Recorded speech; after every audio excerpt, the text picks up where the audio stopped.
All right, guys, one more mic check. The newser will be starting briefly. Mic check 1, 2. Got it, good. Focus.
This is governor height.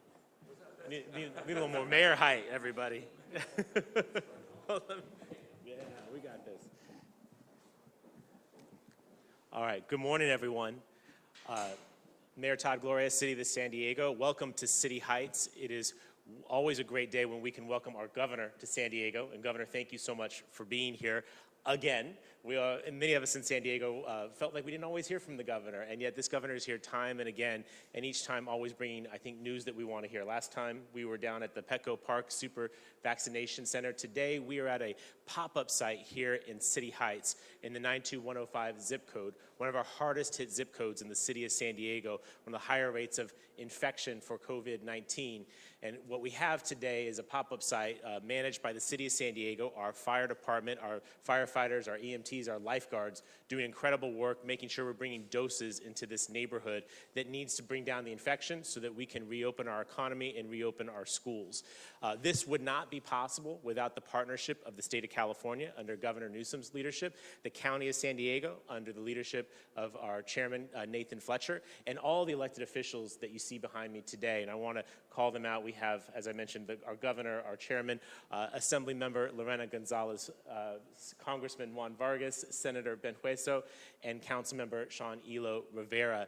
I want to just make a couple of points and then pass it off to one of my colleagues. I want to say that we in the city are very proud of the efforts that we are making. Over 60,000 doses provided by over 200 of our city's fire rescue department staff. This is how we're bringing down the infection rates. This is how we have April 12th, our schools in the San Diego Unified prepared to reopen. This is a collaborative effort, as I mentioned, between the state, the county, and the city that is, I think, driving success. As we were walking around a moment ago with the governor and talking to some City Heights residents saying how grateful they were for the chance to be here today, to get the Johnson & Johnson because they want one and done.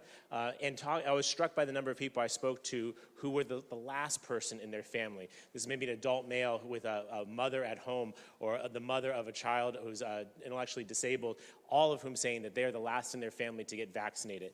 This is why we have such good hope for progress in the coming weeks and months. And my message to San Diegans is extremely clear. We are nearly through this, but we need you to hold on and we need you to continue to do what you've been doing to allow us to do things like have opening day yesterday at Petco Park. If you continue to wear your face covering, if you continue to maintain social distance, follow the public health order, and get vaccinated when it's your turn, then we will get this behind us and we'll get back to a life that we all remember and all hope to have once again. So it's on all of us to do this work. I'm just grateful that we have a governor and a county that is animated and motivated, also leadership at the federal level who is providing us the doses, the plans, and the means to get this taken care of. I look forward to getting my vaccine on April 15th when I become eligible. And again, to every San Diegan, please, when it is your turn, Start preparing a plan today. Figure out where you might want to go. Check out those websites. Familiarize yourself with it. We want every San Diegan to be vaccinated as quickly as possible. When we do, I think we will be back to good, and we can start working on becoming even better. With that in mind, I'm grateful for the fact that we are here in City Heights today. We have over 300 San Diegans who will be vaccinated here today, and a lot of that is due to the good work of our City Council member, Sean Ela Rivera, who's personally volunteering today on site, him and his staff. They're a part of the folks that went out into the community to make sure that people who are most vulnerable in this zip code are being served. So I'd like to, for him to take a moment to explain what this means to his district. Councilmember? Thank you, Mayor. And thank you, Mayor, for the incredible work that your team did to coordinate with us. And to the governor for being here. A zip code should not determine a person's access to health care. Unfortunately, because of generations of neglect and discrimination, that is often the case. It will require a lot of intentionality and coordination in order to bust through the barriers that have been created over generations. What we see behind us is a great testament to what needs to be done, the cross-governmental coordination. But I want to make sure that I take a moment today to share appreciation for my team, which made hours and hours of calls to community members, but mostly to the community-based organizations who are so important to increasing trust that the vaccination is safe and that it will be here in their neighborhood. I want to give one shout out in particular because I was particularly inspired by it, to a promotora, Miriam Rodriguez, from this neighborhood with the San Diego Latino Health Coalition, who personally signed up over 100 people for today. It's efforts like that, it's that sort of intentional effort and deep commitment to multicultural outreach that we will need to overcome not just this crisis, but any crisis that we run into in the future. So thank you again, Mayor, to you and your team. Thank you, Governor. I will now introduce someone else who's done an incredible job making sure that folks get vaccinated, Chair Supervisor Nathan Fletcher. Thank you. Thank you, Councilmember. Mayor. Governor, welcome back. It is good to have you. Look, it's been a long year. But what we see every day now is working our way out of the challenges we face. Our case rates are good because San Diegans are cautious, because they're careful, because they continue to avoid high-risk settings and continue to utilize face coverings. Because we started planning early for the vaccine, San Diego County remains a leader in the state of California, not just for the speed at which we go, but for the intentionality we take to make sure that folks historically left behind have access. When you look at our percentage of seniors that have been vaccinated, the highest percentage of seniors that have been vaccinated is in our south region of our county, which is our communities that have been hardest hit, have been most impacted by COVID.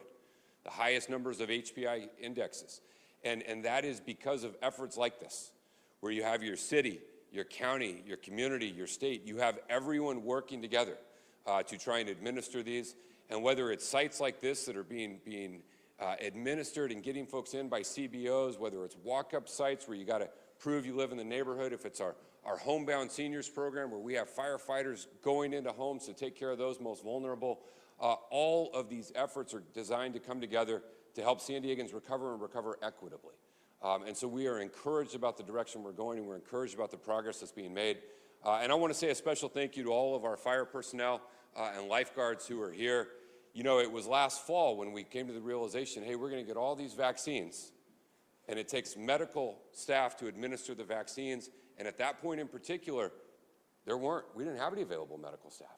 You all remember in San Diego the challenges we had of a shortage of nurses and doctors in our healthcare systems. And we went to the governor and we said, we need some flexibility and help. We need both paramedics and EMTs to be able to administer vaccines. And then we went to our fire service and we said, we need you to step up, not just to answer the 911 call, but to answer the call for our community. And we're going to vaccinate you early, but we're going to count on you to be the vaccinators we need.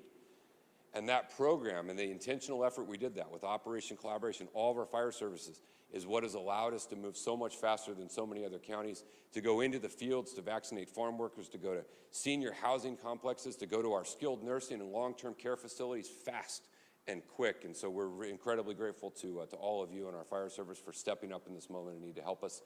And then just the broader community that's been patient. It's been difficult, it's been hard. We haven't had enough vaccines to meet the need. You know, right now in San Diego County, we have infrastructure built out to do 3 times as many per day as we're doing, but we know the supply's coming. This week, we got 25% more than last week. We know next week, we hope it's going to be more. And so we ask the community to hang in there. And again, a special thanks to all the folks that make places like this happen and make it a reality. And so with that, I want to introduce my member of the state legislature. She is a fierce advocate and champion. She represents her community well. I get an earful every night about what we're not doing and we ought to be doing and how we ought to be doing it, and it needs to be done faster, and why aren't you doing this and that? And she never stops fighting for her constituents and holding her husband and everyone else accountable. I imagine the governor sometimes gets a similar call about what needs to be done. And governor asked me one time, what do I do when I get that call? I said, just do what she wants. Like just do it. She's going to get it eventually. Just make it easier and do it the first time she asks. So it's my pleasure to introduce my wife and our member of the State Assembly, Lorena Gonzalez. I joke that if we make it through COVID still married, it'll be a miracle, because if you've ever had a wife nag you, can you imagine every single morning being nagged about vaccines that are kind of in your control? I want to thank everybody who came out today, and I want to pick up on what Sean Elo said, and that's intentionality. From day one during the COVID crisis, we knew this community would be hardest hit. This is a special day for me because this isn't just a community I represent. This is a community we live in. 92105 is where we raise our kids. And so every day we see the challenges that are faced by our community members, whether it's because they've lost their jobs, whether it's because they're essential workers and have to go to work, whether it's because there's multi-generational households living on top of each other. We know that this City Heights community has been hardest hit. And from day one, when I was chair of the Latino caucus, we started telling the governor, hey, we've got to pay attention to communities like this across the state. We really need the help. And when vaccine rollout came, we said, can you please come to City Heights? And he did. And just like everything we've asked him, we really need the attention paid to these communities that are hit the hardest. The governor has produced, he has shown up, he has been intentional about ensuring that we're going to get our due as well. And so I'm very grateful for him to be here today, especially grateful on this. I've actually seen him a few times this week because he's been up and down in Latino communities on this Holy Week. If you think about this is Good Friday. It's a day of kind of mixed feelings, but we have the governor here providing hope, and the hope we usually see around Easter time, the hope that our community so desperately needs. And so thank you, Governor, for coming out. And I want to thank all of my colleagues too on the local, state, and federal level. There are few parts in California where you have such coordination.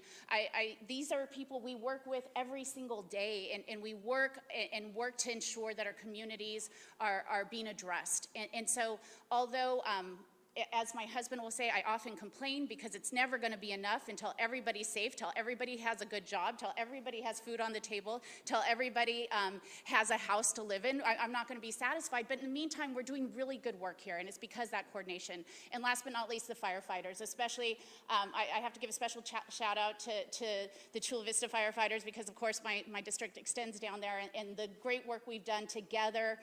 There hasn't been, we get a call that there's this homebound senior, and we call Daryl, and the firefighters are there to go ensure that they can get their vaccination as well. So it's been a great partnership, and I'm just hopeful. I think this is a season for hope, that this just shows we're going to get to every single person who will be willingly take a vaccine. We're going to reopen. Our kids will get back on track, and we're going to have a better and brighter City Heights, San Diego, and California because of the work of all these folks. So thank you so much. With that, it's my pleasure, of course, to introduce my state senator, who we've worked together for years now in trying to ensure that our communities in San Diego South Bay gets the kind of attention they deserve. Senator Ben Wisso. Thank you, Lorena, and everyone for being here. And, you know, it's been a tough year, and everybody knows that this pandemic has hit everybody.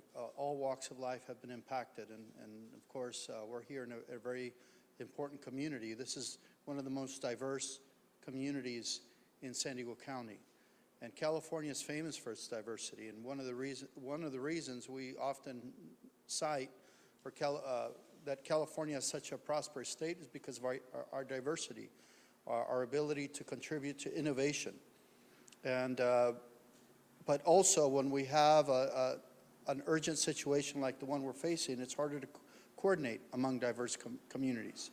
What's been helpful is that we have leaders in our state. We have the most diverse legislature in the country as well. And because of that, we've been able to individually be part of the solution and respond to the needs of our community.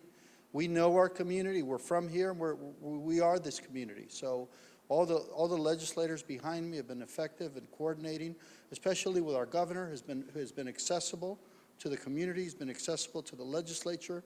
We've been on weekly Zoom calls with our governor talking about where we need to invest more resources to make sure we focus on targeting the hardest hit areas. And we know the media has been very informative and spreading information about what the hardest hit areas are. We know statistically what parts of our community have been in places where our community has been overrun by cases.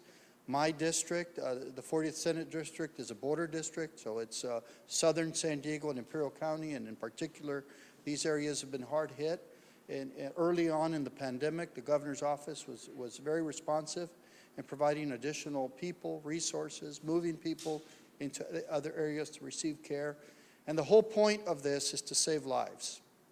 And California boasts one of the lowest mortality rates in the COVID crisis, and I think that's due to preparation. That's due also to where we've had cooperation and where people have followed guidelines.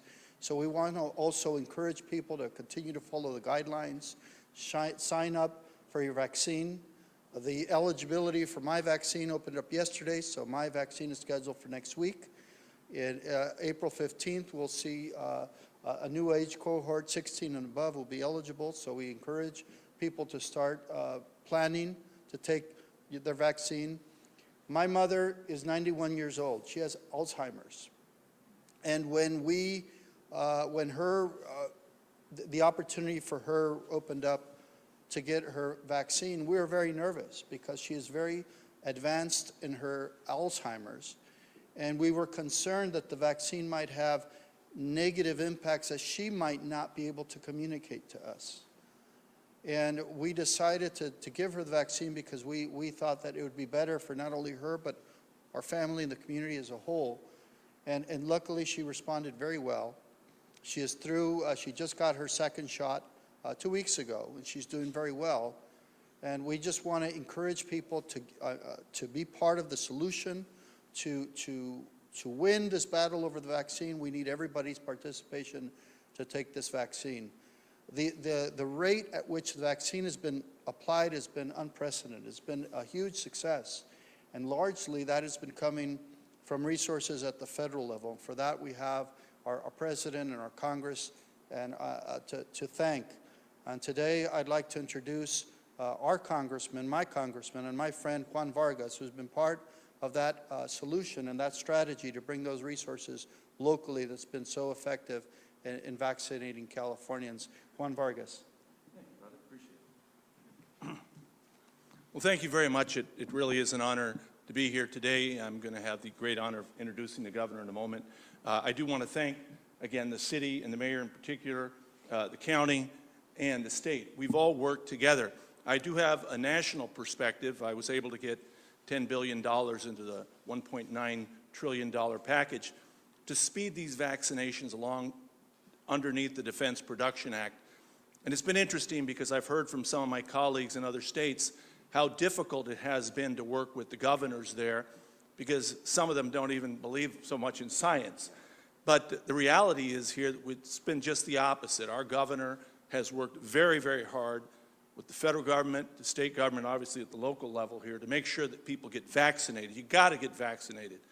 And recently, I had a lady from Chula Vista. She gave me a call y me dijo, ya me vacunaron. Vinieron aquí a mi casa, me vacunaron. Y dije, bueno, ¿quién te vacunó? Dijo, los bomberos de Chula Vista. Digo, sí, un señor muy guapo vino y me vacunó. So what this lady told me, she had my cell phone, she called me up, she wanted me to know that she just got vaccinated and she can't leave her house. But the firefighters showed up, and it was a firefighter, it's very handsome, so I know it wasn't any of you guys. But she was very thankful for that. And I give that as an example of a lady who may have died if she didn't get vaccinated. And really it was because the firefighters went there, and it was because, again, what our governor has done, and that is to make sure that the entirety, the full government is trying to figure out how to get those vaccines into the arms. And that's because we have a governor that believes in science, a governor that's been working hard, and I'm very, very proud to introduce the governor of California. Governor. Thank you, brother. Appreciate it. Thank you.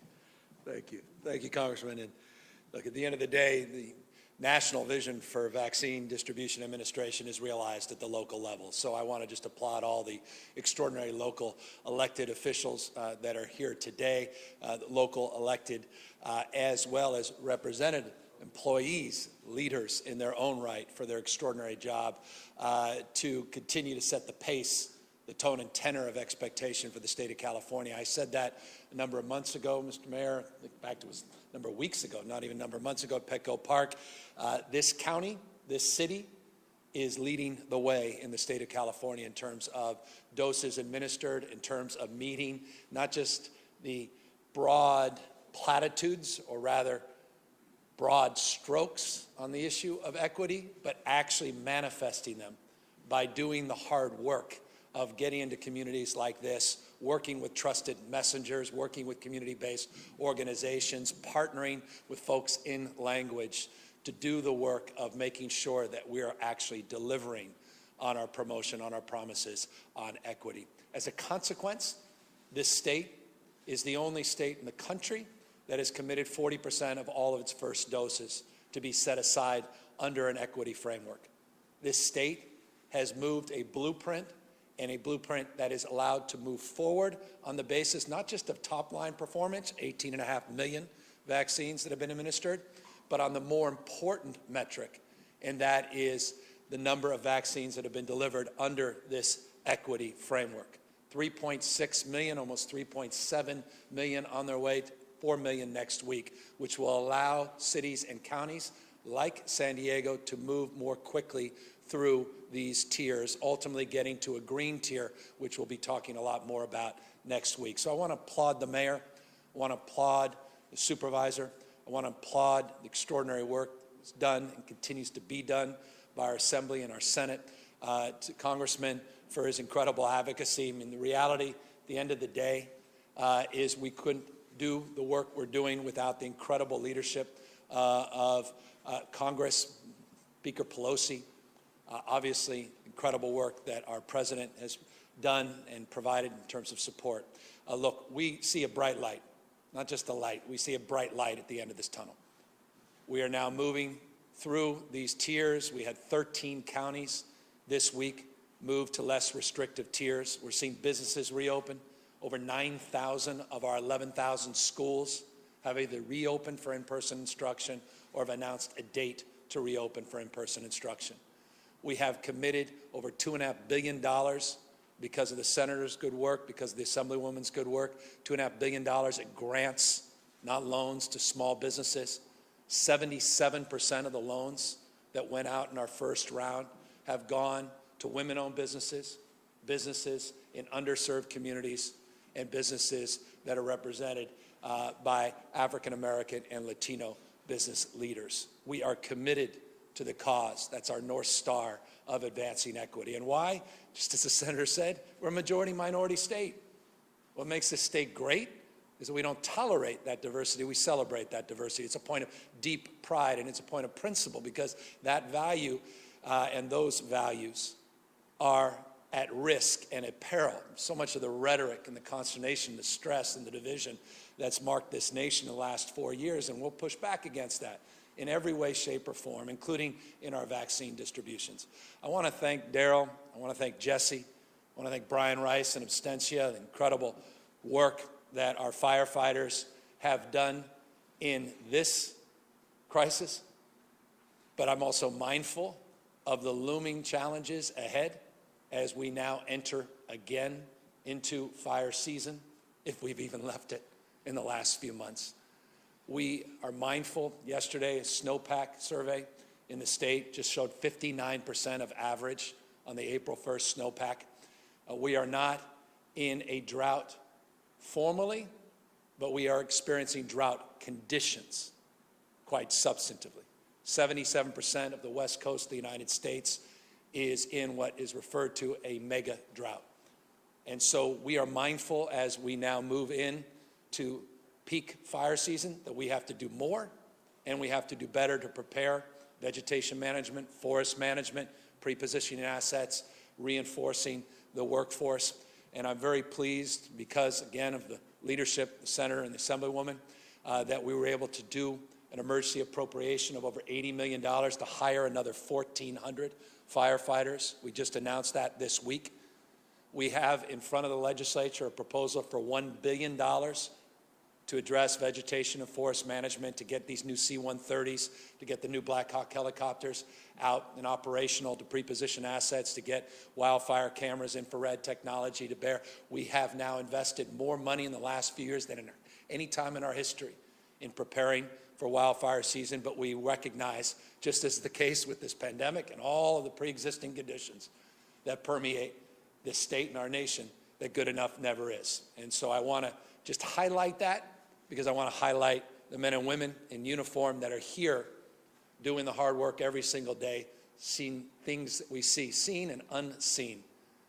True heroes on the front lines day in and day out. So we are mindful of their hard work, but we also are mindful of our responsibility to support their efforts as well. And I am just previewing, because I recognize the anxiety as we move from challenge to challenge that will ensue as those Santa Ana winds reintroduce themselves in the next number of months, and as we experience the hots getting a lot hotter, the dries getting drier, and experience now this very familiar tone and tenor of this drought and drought-like conditions that clearly have presented themselves once again here into the state of California. Final word.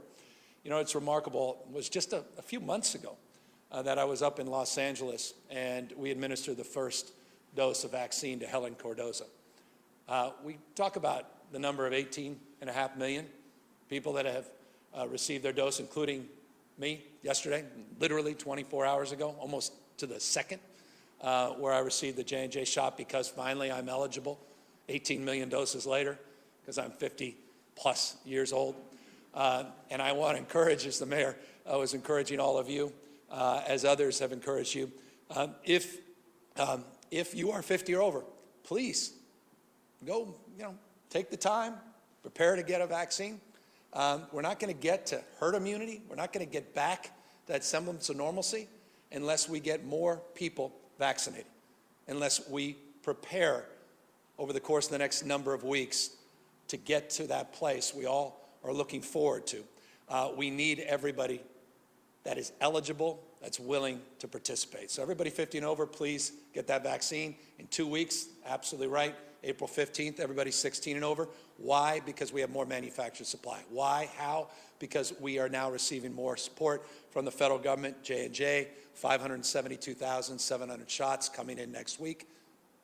We're seeing more manufactured supply of Pfizer and Moderna, 2.4 million doses of vaccine coming in next week. It was just 1.8 million 2 weeks ago. So we're seeing more supply. And as the supervisor said, Supervisor Fletcher made this point, the only constraint on the work here in the county is manufactured supply. You have designed, the leaders behind me have designed a system that now in total, not just here in the county, but in the state of California, can administer 5 million doses every single week. Last week, we administered about 2.5 million. So we can double the administration. The only constraint is your willingness to get a vaccine and that manufactured supply, but we really are close. Just a few more weeks. Let's not run the 90-yard dash. Let's not put down our guard. Let's not drop these masks. Let's continue to be mindful as we move into this weekend. We reflect on where we've been and where we're going as it relates to this very important holiday weekend, but also be mindful and sober that this disease is not taking Easter weekend off. This disease is not taking spring break off. That this disease is as deadly as it's ever been. The only reason that we're at 1.8% positivity, among the lowest in America, is because of the hard work each and every one of you have done.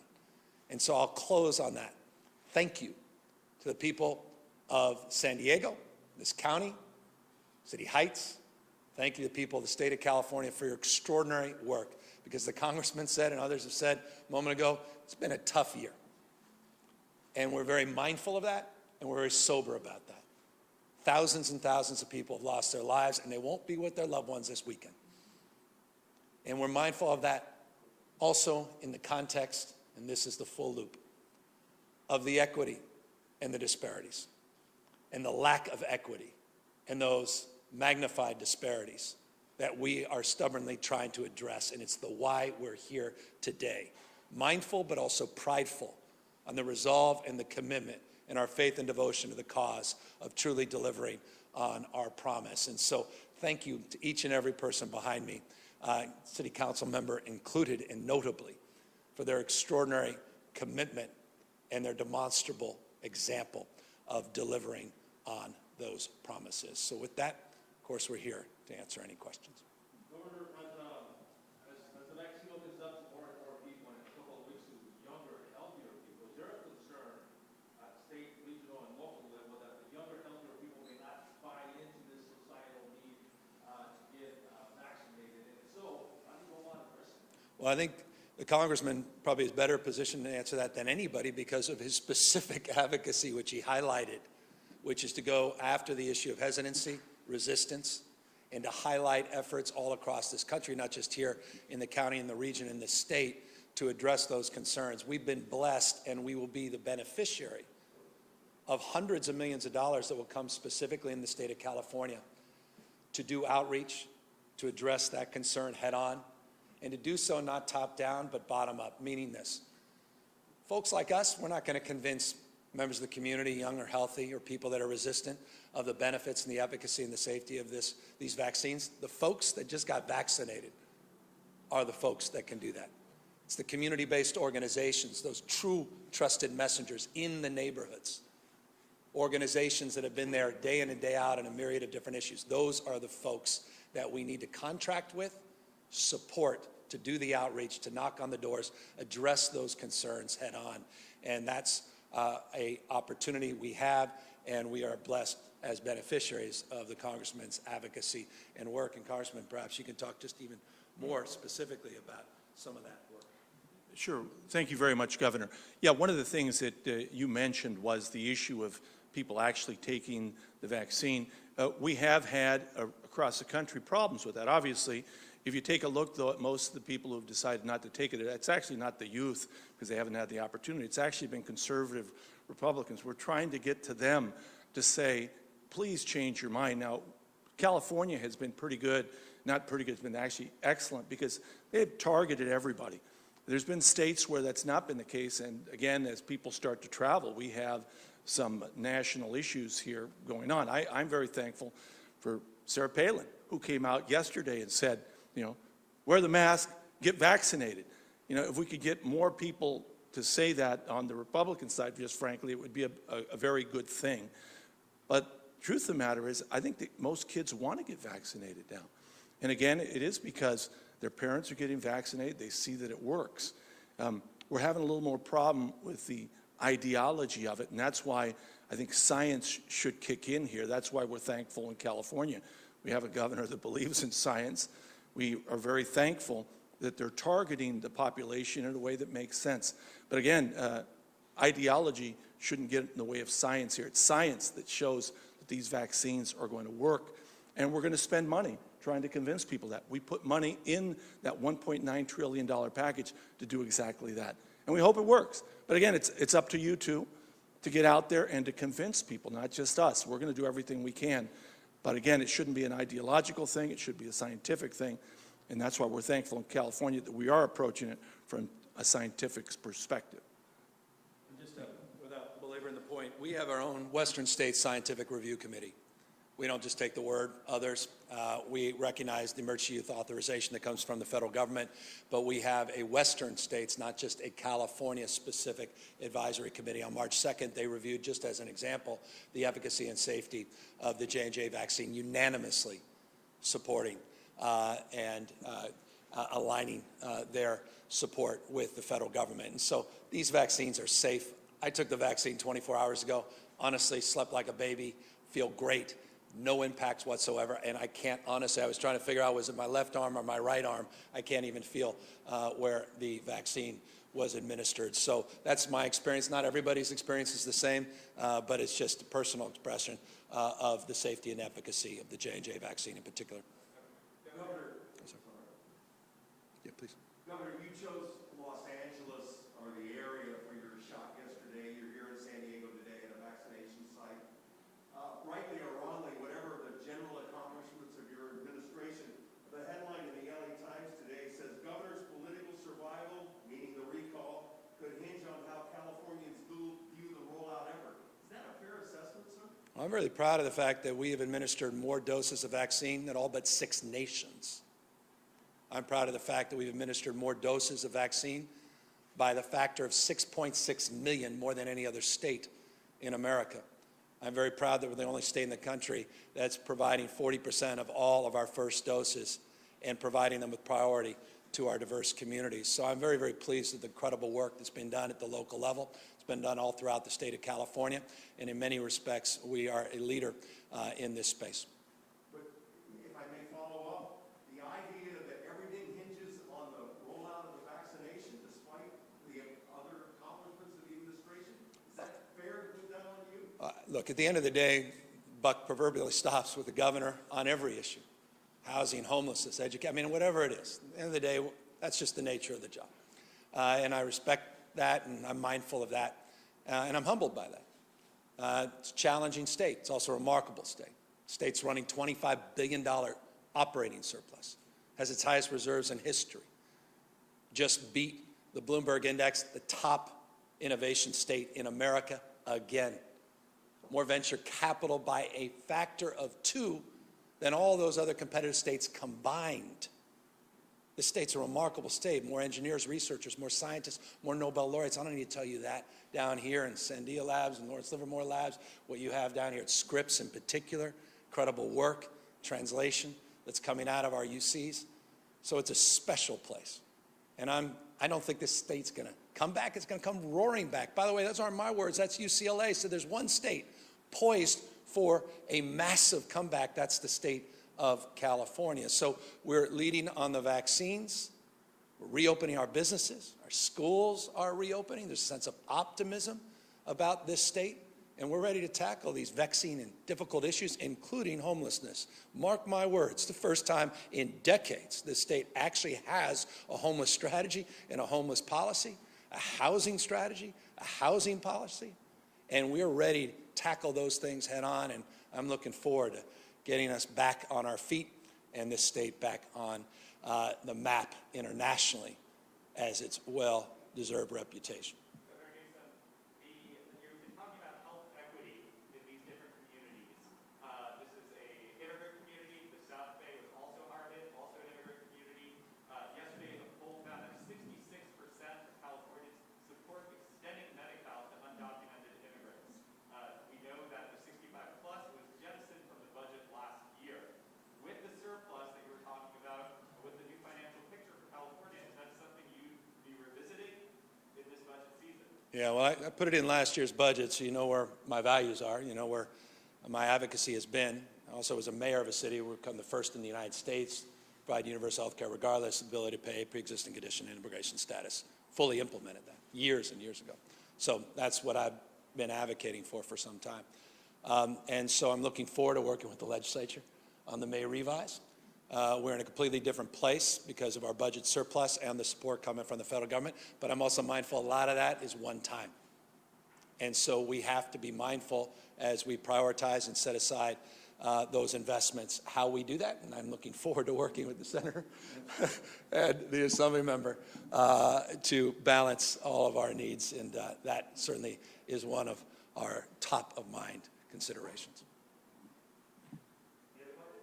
One quick one. I know that everybody's on tight schedule, but we are in a very diverse community down here. Anybody care to address the Spanish-speaking community real quick?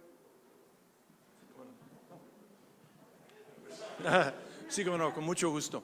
Bueno, le doy las gracias a todos por estar aquí. Realmente es un honor tener aquí nuestro gobernador. El gobernador, él ha trabajado mucho para asegurarnos que las vacunas vayan a toda la gente, especialmente aquí en esta comunidad que está tan diversa.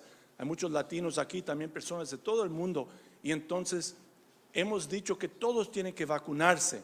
No le hace quién son, ¿verdad? O de dónde vienen. Es muy importante vacunarse y por eso tenemos el honor ahora de dar las gracias al gobernador por venir aquí, darnos los recursos necesarios. Y ahora es la responsabilidad de la comunidad que se vacunen. Tienen que vacunarse porque si no se vacunen, más gente va a morir.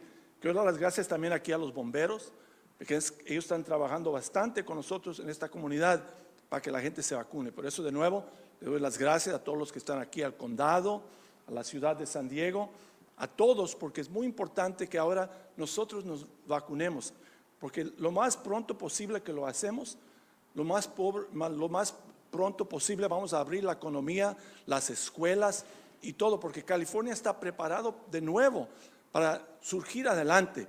Pero necesitamos que ustedes se vacunen. Por favor, vacúnense. Aquí están las vacunas, vacúnense. Gracias, muy amable.